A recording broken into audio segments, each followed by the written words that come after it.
We just like iterate, ship, get feedback.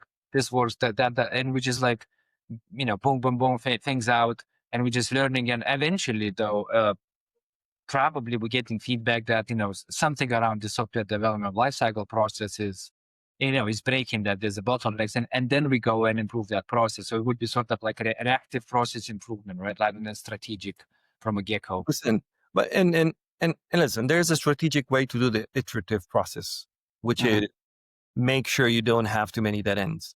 Make sure that what you develop can be updated, migrated. That's the other very important thing that you need to keep in mind. You can take very small steps, but make sure you don't develop yourself in a corner, and everything that you build can be changed in the future if you need to, can be improved.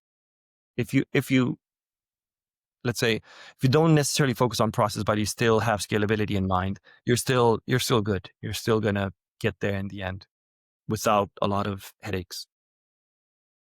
So when you say dead end, Andre, you mean dead end is when you build something and you just cannot expand it anymore. It's just like, Yes. whatever it is, it's like, it's that. Yes. So if you think like in terms of decision making, right, you can have a decision that can be undone and a decision that cannot be undone, right? Say a decision that cannot be undone is, I'm going to cut a wire. If the wire is cut, you're not going to be able to do anything with it anymore.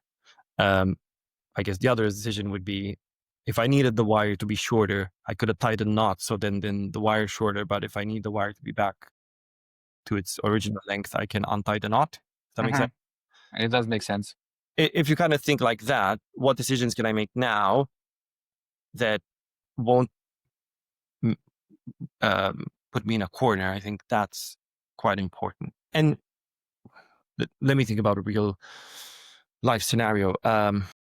Potentially finding, like, let's say, a software package that has already reached end of life, right? Won't be updated, or you won't have support for it anymore, but it was really easy to use it at the time. And you thought, yeah, what the hell? Let's go with it, right? But maybe within a year, it has so many security vulnerabilities that your security department will say, no, you have to get rid of this. It does fail our penetration tests. Clients, have their own scans, and their scans are telling us that this is, this is a security risk, so you have to take it out.